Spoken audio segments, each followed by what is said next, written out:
Have you ever had to make the decision of whether or not to put a family member on hospice, or have you ever been a hospice patient yourself? Today I'm going to tell you about State of the Heart Hospice, which is a nonprofit organization that has provided care since 1981 and has served over 11,000 patients and families. This agency provides in over 12 counties in western Ohio and eastern Indiana. They take pride in the care they give each patient and family, medically, emotionally, and spiritually.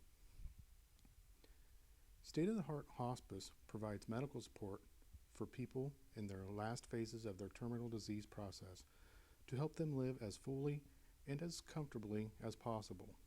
They are staffed by doctors, nurses, nurse practitioners, and nurse aides. Emotional support is provided by the medical staff and other therapies including social workers, music therapists, chaplain support, and volunteers. They all provide compassionate care. Spiritual care may also be provided by all disciplines throughout the agency, but is especially provided by music therapy and chaplain services. Some patients prefer to have their spiritual needs met by their own pastor and church families, which is fine. Let me give you a general overview of hospice. Hospice care is meant for the time when treatment can no longer help you and you are expected to live 6 months or less. Hospice care treats the person rather than the disease. It focuses on the quality rather than the length of life. Patients have the option of maintaining comfort and dignity in their own home environment. Feelings some may have when they hear the word hospice is that it means giving up and there's no hope. This is not true. If the patient gets better, the patient can be taken out of the program and go back to the curative treatment, and they can return later if needed. State of the Heart Hospice has a mission and have been giving care for over 33 years. This team focuses on comfort care, needs, and treating each patient as an individual. The goal is to assure that the patient's pain and other symptoms are managed well and that the families have all the support they need. These goals are met by all disciplines throughout the agency.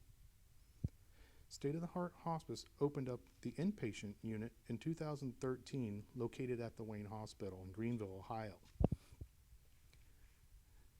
This was very much needed in our community. It helps to serve those patients whose symptoms are out of control and cannot be managed at home or a nursing home. The IPU also provides respite care for families who need a break. It can also be used to transition a patient from home to a nursing home.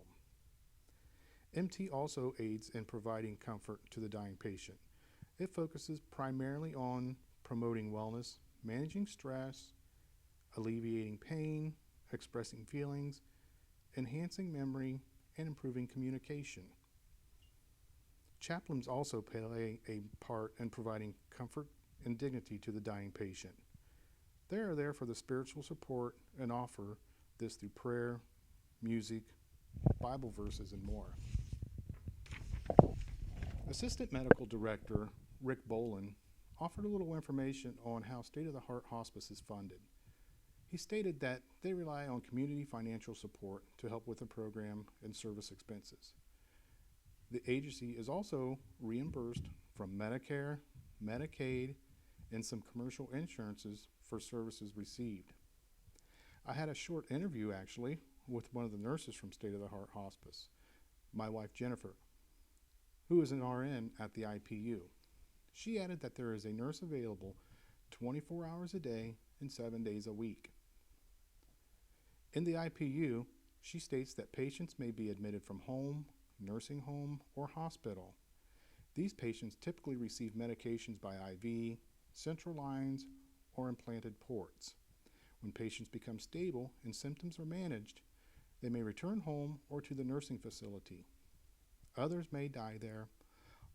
All disciplines in the agency come visit patients there. Each patient living at home will typically have one primary nurse and one primary home health aide per patient.